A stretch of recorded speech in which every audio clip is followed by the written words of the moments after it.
Bom dia, boa tarde, boa noite. Seja muito bem-vinda a mais um episódio do Fala Pouco Podcast, o seu podcast semanal. Meu nome é Rinaldo Pedrosa Meu nome é Humberto Petrilli. e hoje, a gente vai falar, como você já viu no título do vídeo, a gente vai ter um bate-papo, uma conversa sobre essa vacinação em massa que está tendo aí no Brasil e no mundo, né? Tá todo mundo aí, muitos estados, muitas cidades chegando aí no mais 18 anos, mais 16, mais 14 anos, alguns até. E aí a gente já está se aproximando, ou será que não, da normalidade da sociedade como era antes de 2020. Mas antes da gente entrar no tema especificamente do vídeo, eu queria pedir para você se inscrever, caso você ainda não seja inscrito, para deixar o seu like e aí nesse podcast, tá? E outra também, esse podcast está sendo disponibilizado tanto no YouTube quanto no Spotify. Se você está estudando pelo Spotify, dá uma conferida lá no YouTube, se inscreve também, deixa o like. Se você está no YouTube, saiba que no nosso Spotify também você pode encontrar todos os podcasts disponíveis, mais de 70 edições de podcast para você escutar e se deleitar. Tá? A gente também tem um Instagram, que é muito bem verdade, está um pouco parado agora, mas a gente vai voltar, prometo. Tá? A gente vai voltar com os conteúdos lá. Que lá você pode encontrar, lá é mais voltado para a sétima arte, tá? Então você vai encontrar crítica, perfil, artigo e GTVs também. Nesses GTVs, eu, Léo ou Humberto, a gente fala sobre tudo que envolve a sétima arte. Então você vai ver a gente falando sobre um filme, sobre uma série, sobre um ator, sobre um diretor e por aí vai. Tá até umas listas que a gente fazia, 7 filmes engraçados, um exemplo hipotético, e por aí vai. Tá? Então você pode conferir isso tudo lá no Instagram, mas também pode conferir no YouTube. Tá? Esses vídeos também foram disponibilizados no YouTube. Se você olhar na nossa lista de reprodução aí, nas nossas playlists, você vai encontrar tudo separadinho, bonitinho, tema por tema de podcast e até os próprios vídeos da gente também, inclusive os vlogs, saudades, os saudosos vlogs que a gente fazia um tempo atrás e tende a voltar quando todo mundo for morar na mesma cidade de novo, a gente tende a voltar a gravar os vlogs, mas por enquanto é isso. Então, só lembrando, deixa um like, se inscreve se não é inscrito, compartilha para quem quiser compartilhar e é isso. Vamos embora.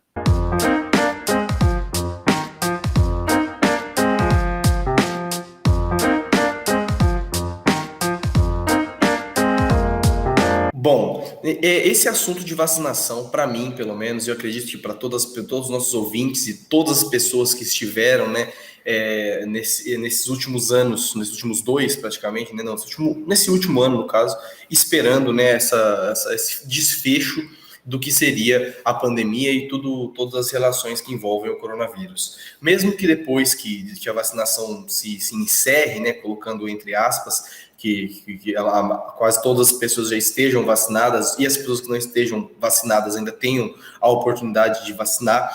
Quando tudo isso já estiver fechado, a gente espera, né, que o contexto global volte nas perspectivas que a gente tinha antes, né, do mundo coronado. E eu acho muito interessante começar falando dessa vacinação, porque a vacinação em si, né, e todos os assuntos que envolvem, a gente tem inclusive vários podcasts que quando começou a pandemia, quando a gente ainda nem sabia o que era o coronavírus, quando a gente ainda pensava que isso podia ter chip, que podia ser uma arma biológica dos Estados Unidos ou da China, quando a gente ainda não tinha tanto conhecimento sobre o que estava acontecendo, ninguém nem sabia o que estava acontecendo, para onde a gente ia, o que isso ia dar. A gente tem vários podcasts falando sobre isso e também um podcast falando de teorias das conspirações, onde a gente também cita um pouco dessas pessoas que têm essa falta de empatia mascarada por uma conspiração gigantesca em relação a tudo que envolve a vacinação. E agora que a gente está chegando, pelo menos nessa reta final da vacinação, como o Rinaldo já disse na nossa apresentação, já tem cidades que já estão até vacinando mais 14, né, nessa faixa etária, e o que antes parecia uma coisa impossível, né, quando a gente ainda estava pensando em vacinar os profissionais da saúde, depois os idosos, e agora a gente já está vacinando até as pessoas mais jovens, até crianças e pré-adolescentes, o que eu acho que é, né, último passo, né, para completar toda essa vacinação e, enfim, quem sabe ano que vem a gente ter algum tipo de perspectiva de alguma volta para a realidade, que é o que eu acho que está todo mundo esperando. Pois é, né? O início da. Falando especificamente de Brasil, né? Porque a gente vai falar de mundo, cada país teve a sua velocidade. Mas falando especificamente de Brasil, a gente demorou muito a começar a vacinação.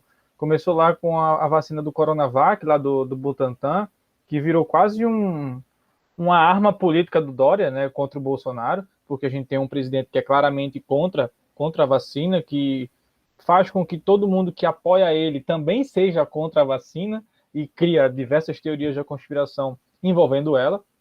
Mas a gente teve também um governador da maior cidade do país, São Paulo, promovendo uma vacina nacional. E aí começou aquela vacinação bem lenta, e a partir do momento que essa vacinação lenta começou, ficou naquela. Vamos, justamente como o Humberto falou, a gente vai começar com o profissional de educação, a gente vai começar com os idosos e tudo mais. A primeira pessoa vacinada no Brasil foi televisionada pela Globo, por exemplo. Virou um evento a vacinação.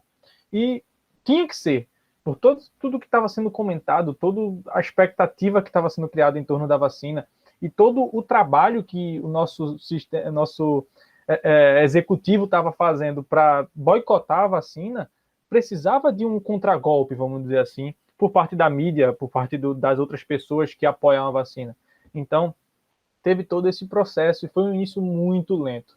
Depois a gente começou a chegar com outras vacinas, chegou a Pfizer, chegou a AstraZeneca, e depois que começaram a chegar essas outras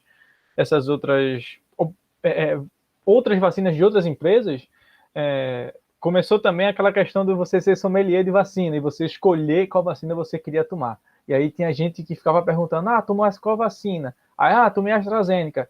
Eu só quero tomar se for Pfizer, ou vice-versa, sabe? Então, a gente teve essa fase também, a gente não tem nenhuma vacina, depois começa a ter vacina até demais, assim, questão não de quantidade, mas de variedade, e aí as pessoas querem escolher, só tomo tal, não tomo a outra, porque a reação de uma era mais pesada do que a reação da outra. E, enfim, a gente teve também essa fase. E hoje, né, era surreal pensar no início do ano, que quando a gente começou a vacinação no início do ano, era surreal pensar que ia chegar em agosto e a gente ia estar no mais 18. A velocidade que começou lá atrás, a projeção era de que as pessoas só fossem ficar vacinadas realmente, estudos mostravam que em 2022, 2023, que toda a população brasileira ia estar vacinada. E hoje, claro que ainda falta muita gente, mas pelo menos os mais 18 aí, já em algumas cidades já estão a maioria com a primeira dose, sabe? Recife chegou mais 18 umas 2 semanas atrás, salvo engano. E agora já está para 16. Tem algumas cidades que eu já vi está para 14. João Pessoa, inclusive, salvo engano, está para 14 anos já o agendamento. Então, assim, a gente aumentou uma velocidade tão grande e a organização, que muito dessa organização deve-se ao SUS, se não 100% dela, mas muito dessa organização deve-se ao SUS e deve também aos estados, de prefeitos, governadores que estão conseguindo organizar bem essa distribuição de vacina, né? E, enfim, a gente vai chegando nessa fase dos 18 anos e eu me vacinei quarta-feira, a gente está gravando esse podcast na sexta, eu me vacinei na quarta-feira, dia 25, 24, hoje é sexta, 27, quinta, 26, quarta-feira, 25. Eu tomei a primeira dose, a vacina que eu tomei foi a Coronavac, e aqui tá assim, aqui em Recife, que foi onde eu me vacinei, tá bem variado. Se você for num posto, Pfizer, se você for no outro posto, AstraZeneca, se você for no outro posto, Coronavac, e muda todo dia. Todo dia. Num posto hoje é Pfizer, amanhã pode ser outra, e ninguém sabe. E é um tiro no escuro justamente para evitar que as pessoas fiquem escolhendo que vacina tomar. E, enfim, muito feliz por estar essa primeira dose vacinada assim, a segunda já é mais próximo, né, que a Coronavac dá aí esses 28 dias, 20 dias de diferença, já tem outra com a AstraZeneca que é 3 meses, e aí, enfim, feliz por ter tomado a primeira dose, ansioso pela segunda e ansioso pela volta à normalidade, que a gente vai discutir um pouquinho mais na frente. Mas e aí, Humberto? Já está vacinado, primeira dose, já tomou até a segunda, como é que está aí em Gurupi? Aqui no Tocantins já estão vacinando agora os mais acima de 18 anos, e eu acho que logo vai vacinar para baixo dos 18 também.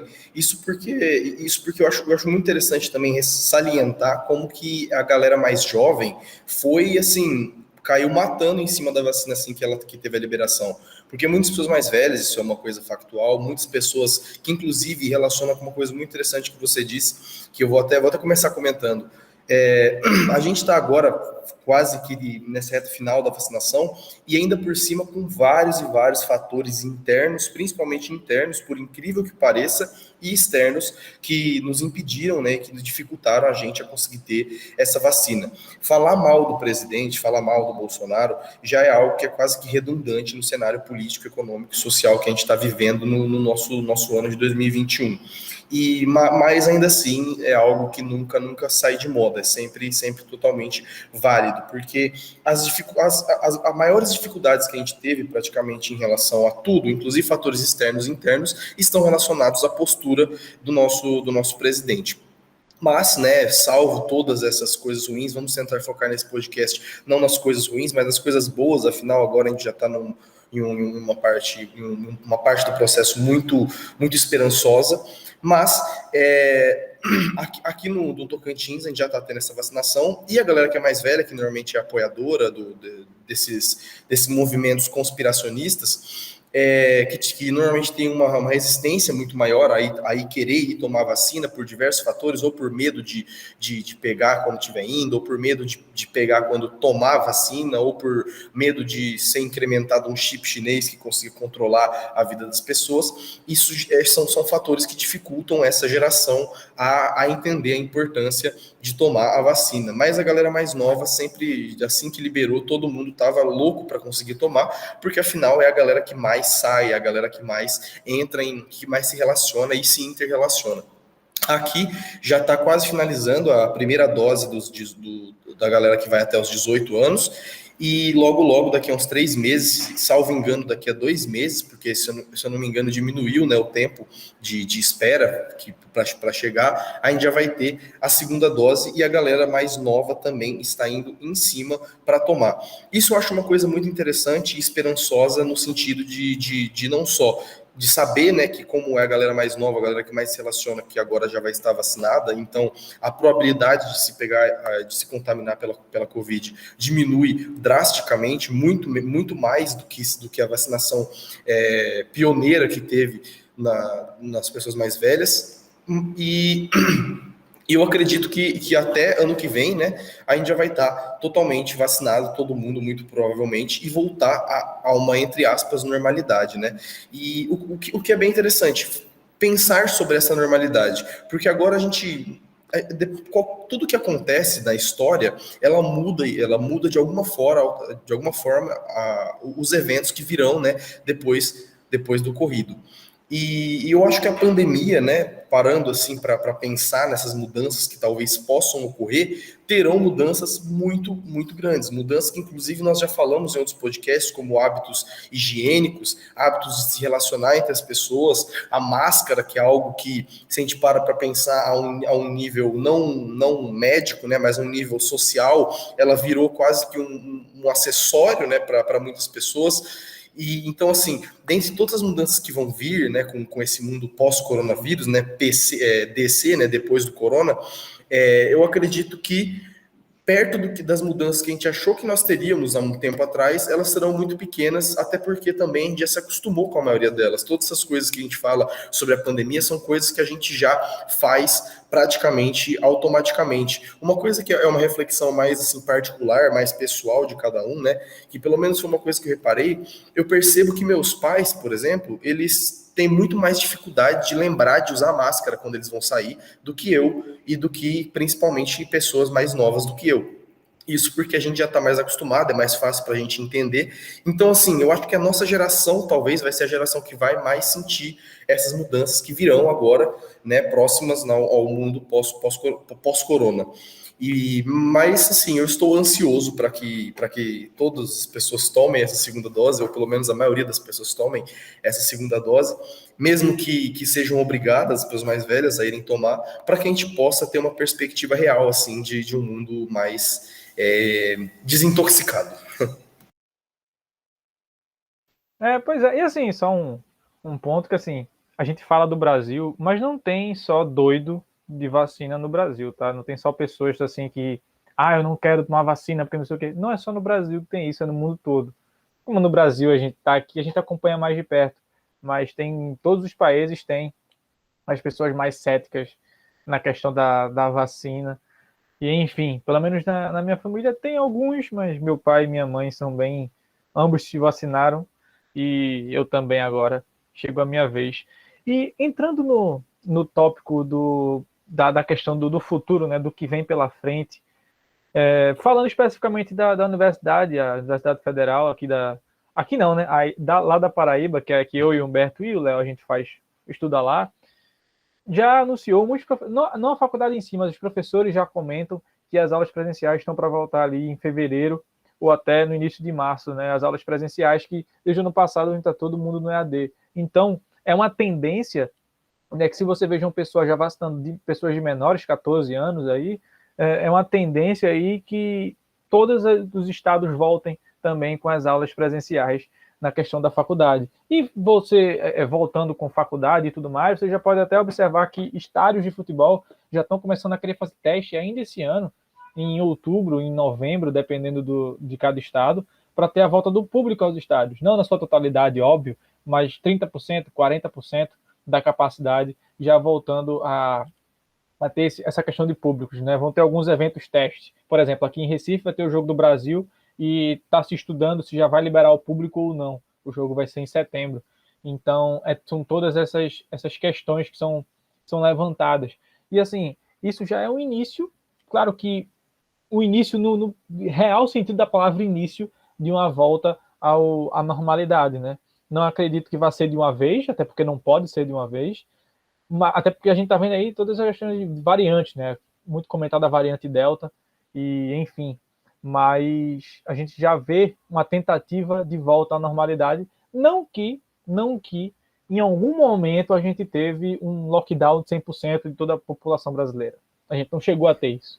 A gente sempre tentava dar um passo maior que a perna. Isso durante a pandemia, ainda no auge da pandemia, a gente sempre tentava dar um passo maior que a perna e reabrir alguns bares, e reabrir alguns restaurantes, e reabrir alguns eventos, e acabava dando merda. Eventos até clandestinos nunca deixaram de ocorrer, e é que sempre acabava dando merda. Então, enfim, são situações como essa que trouxeram a gente até aqui. Mas agora, de uma forma mais segura, creio que já esteja em tempo de realmente começar essa reabertura de alguns eventos, de alguns shows e restaurantes e bares que já estão abertos, mas assim, aumentar a capacidade, vamos dizer assim. Então, creio que esse ano já vão começar algumas coisas, mas creio que no ano que vem, no máximo até a metade do ano ali, eu acho que a gente já vai estar podendo andar até sem máscara na rua. Assim espero, assim eu torço e assim eu aguardo ansiosamente. Com certeza. E além dos estádios, né, com a volta dos cinemas e essas outras áreas de entretenimento, que inclusive bares que agora ficam abertos até meia-noite, tem aquela capacidade máxima de 4 pessoas por mês, etc., com algumas restrições, mas cada vez mais isso vai deixando, né, de ser algo 100%. Afinal, aqui no Brasil, como você mesmo disse, aqui já a quarentena nunca de fato existiu, assim, uma quarentena propriamente dita, era praticamente, como, fazendo uma analogia bem fraca, assim, mas é como se fosse um portão, esse portão nunca deixou de estar aberto, o que diminuiu foi apenas a passagem de pessoas, né, que poderiam passar por ele ou não, né, e de maneira escondida, de maneira assim, clandestina, mas ainda assim a gente já vê uma perspectiva de volta. E uma coisa que eu acho muito interessante, pensando também nessa volta, né, do mundo pós-vacinação, o conceito de AD, né, e de produtos eletrônicos e a era digital de uma maneira geral, né? A gente está vivendo agora a quarta revolução do marketing, se eu não me engano, ou a quinta, que é a revolução das tecnologias, né? As pessoas agora elas ficam mais tempo no computador praticamente do que fora do computador. Se a gente fosse analisar de uma maneira mediana, principalmente as pessoas de classe média, principalmente os estudantes, as pessoas que agora se adaptaram ao home office, estão passando mais tempo nos computadores do que fora de casa, dentro de casa de uma maneira geral. E os produtos eletrônicos também cresceram de uma maneira absurda, como um computador que antes era numa faixa, um computador básico, um notebook básico, que antes era numa faixa de R$ 2.000, agora você não consegue encontrar por menos de R$ 3.000, de até R$ 4.000. Isso porque as pessoas estão vendo essa necessidade. Já não é mais um bem de luxo, e sim é um bem de trabalho. As pessoas estão usando como ferramenta de trabalho, como ferramenta de lazer, como ferramenta de estudo, e cada vez mais isso tende só a crescer. As escolas, né, e as universidades que se adaptaram para o estilo híbrido, que consiste em aulas, né, divididas entre o estudo presencial e o estudo online, eu acho que esse é um conceito que talvez perdure, que talvez fique nas escolas e talvez até nas universidades. Isso porque isso já era algo que uma hora ou outra iria acontecer. A pandemia foi só um catalisador dessa revolução tecnológica. Afinal, o mundo é digital, o mundo é online, praticamente, hoje em dia. Então, assim, para esse novo ano que vai vir, eu não tenho tantas expectativas no que diz respeito ao fim do EAD, ao fim do home office, porque afinal isso é uma coisa factual, e para alguns é uma coisa fatídica, para as pessoas que preferem o mercado físico, e preferem o estudo físico, e preferem essas relações interpessoais, fisicamente falando. E, cara, esse negócio do home office é real, porque a empresa que eu estagio, ela é de São Caetano, lá de São Paulo. E eu estou em Recife, e futuramente vou para João Pessoa. E mesmo assim vou continuar estagiando lá, sabe? Então, mesmo com a pandemia acabando, voltando tudo à normalidade, eu vou continuar trabalhando em home office até, né, o estágio acabar, ou alguma coisa acontecer. Mas, enfim, tipo, é uma coisa real. Eu acho que a pandemia é uma coisa. Home office já existia antes da pandemia, é um fato, mas a pandemia intensificou isso num nível que, mesmo com o fim dela, isso vai acontecer para sempre, sabe? Revolucionou o modo de trabalhar, porque as pessoas começaram a trabalhar de casa, e aí vê que o rendimento, muitas vezes, trabalhando de casa, chega a ser maior, porque a pessoa está em casa, então está num ambiente mais confortável e tudo mais.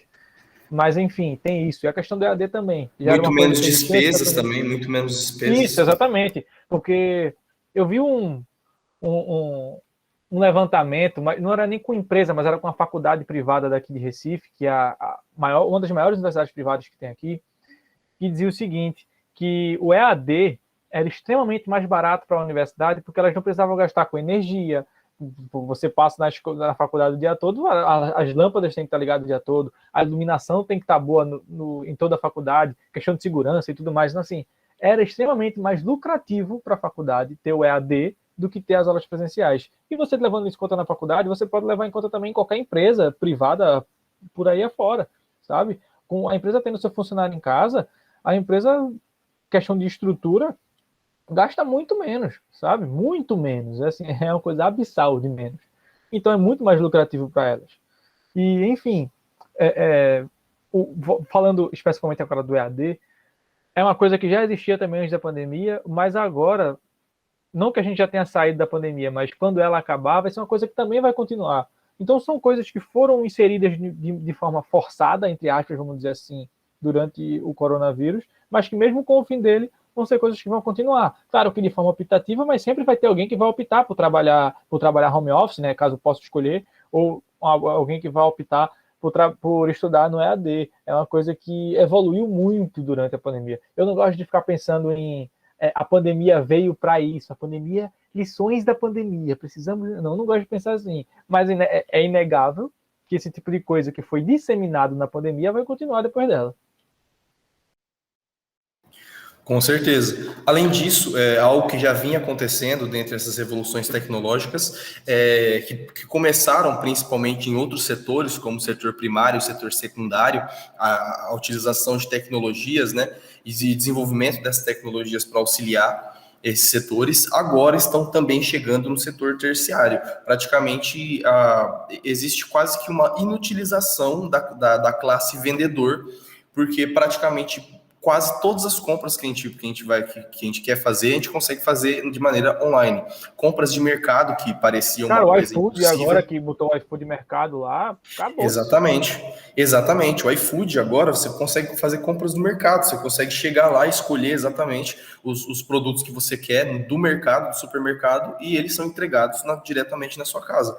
Isso é algo absurdo, isso é algo totalmente impensável se a gente fosse para colocar num prazo de 10, 20 anos atrás, e mesmo parecendo pouco tempo, ainda assim é algo que a gente não imaginava que ia ser tão utilizado. O serviço de iFood, o serviço de streaming, o serviço de compras online, AliExpress, Amazon, tudo isso é algo que está crescendo muito e só tende a crescer. As pessoas vão ficar, passaram esse ano praticamente ficando em casa, né? Quem realmente cumpriu a quarentena, até quem não cumpriu também ficou em casa, porque tinham pessoas cumprindo, então as ruas tinham menos coisas para fazer, os bares também não estavam abrindo tanto, então as pessoas quase que foram obrigadas a ficar pelas pessoas que ficaram, o que isso é totalmente plausível, totalmente bom, se a gente para pensar no contexto que a gente estava vivendo. E possivelmente nos próximos anos isso só tende a crescer cada vez mais, e isso também tende a causar o desaparecimento de certas profissões, de certos serviços, de certas áreas que podem ser feitas quase que exclusivamente pelo celular. Uma reflexão que é muito interessante de ser feita a respeito disso é que o iFood, por exemplo, ele é o maior serviço de comida, né? O maior restaurante, entre aspas, do mundo. E ele não tem sequer uma loja física, ele não tem sequer um restaurante, ele não tem um cozinheiro, não tem ninguém que cozinha no iFood. Igual Uber, que é a maior plataforma de motoristas do mundo, e não tem um carro, não existe um carro da Uber. Né? Existem apenas motoristas que trabalham nisso. Então, essa revolução tecnológica, essa revolução de serviços, essa revolução social, econômica que vem chegando aí, não vou nem falar, não vou nem tocar em assunto de Bitcoin, mas são coisas que vão acontecendo, que estão acontecendo e que a gente vai ter que ficar esperto e se adaptar ainda mais, se readaptar. A pandemia vai acabar, todo mundo vai estar vacinado, as pessoas vão voltar, vão até nem precisar usar a mais as máscaras e quem sabe até mesmo o álcool em gel. Mas a gente ainda vai passar por anos e muito tempo ainda de readaptação para essa nova era da informação, para essa nova era que a gente vai viver agora.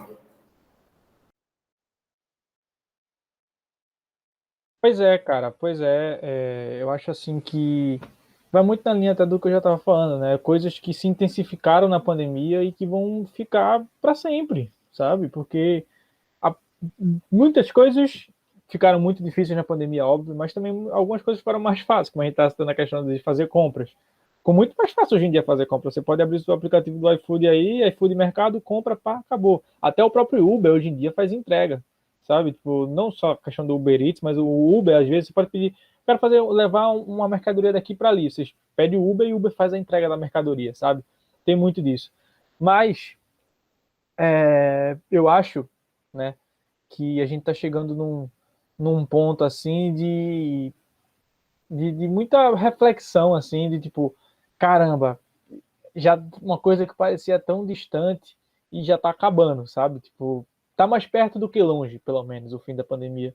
É uma coisa assim que tá chegando no seu fim, até que enfim. Não quer dizer que o fim vai ser daqui a um mês, 2 meses, mas quando você olha o ritmo da vacinação no Brasil e no mundo, quando você olha que algumas coisas já estão ameaçando reabrir, você já consegue imaginar uma luz no fim do túnel, sabe? Você já consegue enxergar uma luz no fim do túnel, e eu acho que essa luz está se aproximando, em ritmo lento, sim, mas está se aproximando, e eu estou bastante ansioso para que ela chegue, porque, cara, sinceramente, não aguento mais, cara, assim, ter que sair na rua de máscara, e não sei o quê, e álcool em gel para cima e para baixo, virado na desgraça, pelo amor de Deus, não, tem que chegar num ponto assim que a gente possa pelo menos tirar a máscara e andar na rua sem máscara de forma segura.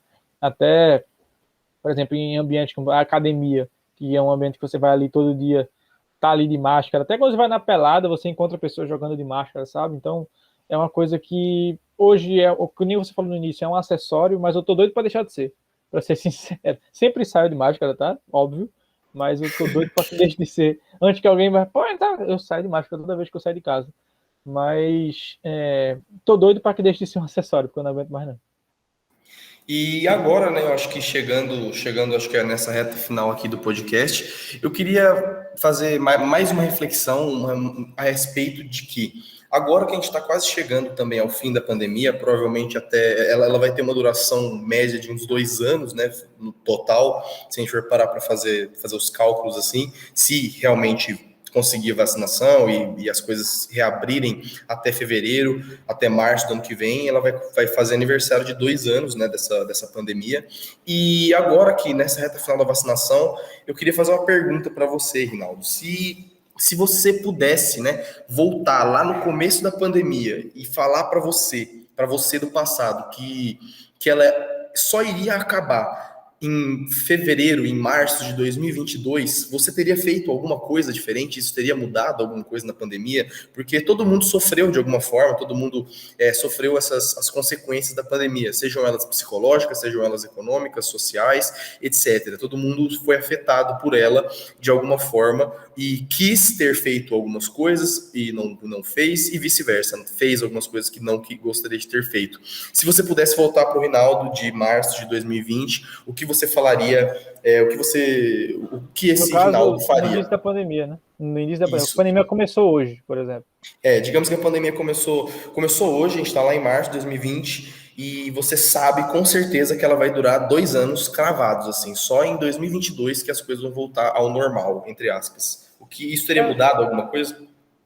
cara, eu acho que mudaria mais, pelo menos para mim, falando individualmente falando, mudaria mais na questão do psicológico, sabe? Porque no início a gente achava que era ali, vai ser só 15 dias, vai ser só um mês que vai acontecer isso, e aí a gente vai voltar ao normal e tudo mais. Se eu soubesse que iam ser 2 anos cravados, cacete, eu acho que é até meio complexo responder isso. Cacete! Porque eu ia ficar assim, tipo, por uma parte, eu ia ficar tranquilo, entre aspas, por saber que teria um fim, sabe? Tipo, vai acabar. Tipo, vai ser 2 anos pesados, mas tipo, vai acabar. Mas também, por outra parte, eu ia ficar, tipo, cacete, 2 anos nisso aqui, 2 anos enfurnado dentro de casa, sabe? Tipo, tem esses dois modos de ver, do copo meio cheio e do copo meio vazio. Eu acho que eu veria do copo meio cheio, porque você fica naquela, quando é que isso vai acabar? Quando é que isso vai acabar? Quando é que isso vai acabar? E você não tem uma resposta. Se eu tivesse essa resposta de, tipo, sei que vai acabar daqui a 2 anos, eu acho que eu ficaria mais, claro que todo mundo ia sofrer, tanto na parte financeira quanto na parte da saúde, com medo de pegar a doença, mas tirando isso de consideração, eu acho que as pessoas iam tender a ficar mais tranquilas, sabendo que teria um fim e sabendo que em algum momento, por mais que demorado, voltaria uma realidade, sabe? E eu acho que eu enxergo por aí. Não, eu acho que o que teria mudado seria que eu teria ficado um pouco, na medida do possível, mais tranquilo em saber que em algum momento isso ia acabar e eu ia poder voltar a ter uma vida normal com todas as pessoas ao meu redor, sabe? E você? Eu faço minha as suas palavras. Essa analogia do copo meio cheio, meio vazio, eu achei perfeita. Mas, assim, quando eu soube da pandemia naquela época, né? A gente achava que ia ser só uma coisa rápida, de 15 dias, etc. Mas logo que a gente percebeu que aquilo duraria muito tempo, para mim é como se alguém tivesse jogado esse copo pela janela, sabe? Como se não tivesse nenhum copo, nem meio cheio, nem meio vazio. Simplesmente não existisse mais nada. E até que alguém viesse com um copo novo. E então, assim, eu acho que se eu soubesse com certeza o prazo que ali ia durar e o tempo que ele ia durar, é justamente isso. Ao mesmo tempo que eu pensaria que são só 2 anos, eu pensaria, putz, são 2 anos que eu vou ter que ficar nessa situação. Então, mas eu acho que eu aproveitaria mais, de certa forma, porque os primeiros meses da pandemia, o primeiro tempo da pandemia, porque eu não sei se é uma perspectiva individual ou para muitas pessoas, eu acho que aquele período lá, eu acredito que para todos foi um período um pouco melancólico, um período um pouco assim, sem sentido, meio que um purgatório, né? Porque ninguém sabia quanto que realmente ia durar, ninguém estava sabendo dar uma resposta, nem a ciência, nem a religião, nem a faculdade, nem nossos pais, ninguém sabia de fato o que estava acontecendo, então não tinha nenhum tipo de perspectiva de nada. Então, esse purgatório sem perspectiva, sem uma perspectiva de quando ia voltar, de como que ia funcionar esse tal desse EAD, como que ia funcionar essa quarentena, esse funcionamento de bares, que as pessoas, né, a sociedade ia se virar economicamente, socialmente. eu acho que talvez eu teria aproveitado um pouco mais, não me desesperado tanto, né? Ou esse desespero, ele pode ser considerado tanto desespero ansioso quanto um desespero no sentido de melancolia mesmo. Eu acho que eu teria ficado mais tranquilo, sabendo que isso teria realmente uma validade e sabendo, obviamente, dessa validade. Mas, no fim das contas, né, e eu acredito que, de fato, não mudaria praticamente nada, não mudaria tanto, porque a pandemia, ela ia acontecer, as pessoas elas iam se isolar, tudo que aconteceu provavelmente aconteceria. Talvez as pessoas, se todo mundo, né, tivesse esse tipo de conhecimento, todo mundo iria se isolar de verdade, iria fazer a pandemia de maneira correta, e isso talvez duraria menos. Mas assim, se fosse uma coisa mais individual, né, esse seria um embate mais pessoal, um embate mais individual, eu acho que talvez não mudaria tanto. Mas de qualquer forma, seria muito bom saber, né, quanto tempo que ia durar. Porque eu acho que assim, aqueles primeiros 15 dias que a gente achou que vai ser só 15 dias, meio que se viu como, não, 15 dias de férias, assim, sabe? Você meio que, 15 dias de férias. Quando passam os 15 dias e você vê que não tem uma perspectiva de fim aquilo ali, que era muito maior do que você pensava, chega nessa fase da melancolia que você falou, você fala assim, meu Deus, e agora? Tá ligado? Tipo, até quando isso? E você sabendo que durariam 2 anos, né, que foi o prazo que a gente está estipulando, e que realmente eu acho que vai durar, acho que, por exemplo, realmente vai completar aí 2 anos de pandemia e aí as coisas começam a voltar ao normal. Porque eu lembro muito que o pessoal falava, não, porque chegou num ponto que todo mundo falava, quando começou a sair a questão da vacina, não, porque vai passar esse ano aqui, 2020, e aí em 2021 saiu a vacina, com 2 meses todo mundo está vacinado, voltou todo mundo ao normal agora, né? Tudo acabou. E não foi assim, né? Eu lembro até alguns memes do Twitter que falavam assim, era mais ou menos assim, chega alguém do futuro, que um viajante do futuro chega em 2020 e pergunta, em que ano estamos? E a pessoa fala, a gente está em 2020. E aí o cara vai e fala, putz, o primeiro ano da pandemia ainda. E, tipo, tinha alguém, tipo, a reação da pessoa que estava em 2020 era tipo, caralho, como assim o primeiro ano da pandemia? E realmente, 2020 foi só o primeiro ano da pandemia. Brincando, 2021 já tá indo embora, já tá em agosto, chegando em setembro. Faltam 4 meses, só 4 meses para Exatamente, acabar tipo, esse ano. 2021 foi embora assim um ano, velho, que, tipo, se 2020 foi um ano de choque, assim, ninguém sabendo o que estava acontecendo, 2021 foi um hiato, sabe? Tipo, Exatamente. nada. É tipo um ano assim, que tá passando, e tipo, passando, e a gente na expectativa de vai mudar, começa a mudar, mas ainda não mudou de fato. Então, assim, realmente 2020 foi o primeiro ano da pandemia, 2022 tende a ser o fim dela. Então, eu acho que se eu chegasse lá em 2020 e eu soubesse que em 2021 a gente ainda está mais ou menos nessa situação, eu teria ficado um tanto, depois daqueles 15 dias iniciais, eu teria tido mais calma, assim, falando, não, vai ter isso aqui, mas aí já acaba, já a gente volta ao normal e tudo mais. É só se cuidar, não pegar a doença, que fica tudo bem. Eu acho que é por aí. E, bom, eu acho que é isso. Se você ouviu, né, até aqui, se inscreva, não deixe de compartilhar esse podcast aqui nas suas redes sociais. Já compra o seu ingresso para o Lollapalooza, que vai ser em março do ano que vem. Provavelmente a pandemia já vai ter acabado. E Rock in Rio também tá entra por aí, né? Rock in Rio também tá por aí. Se você não se vacinou ainda, vai se vacinar, cara. É importante que todos nós estejamos vacinados, porque só assim, né, o vírus vai realmente ir embora de vez por todas, tomara, né, da nossa sociedade. E no mais, é isso. Se você ouviu até agora, volto a dizer, deixa o like, compartilhe, mande para a sua mãe. Um beijo, um abraço e até semana que vem. Valeu, até semana que vem.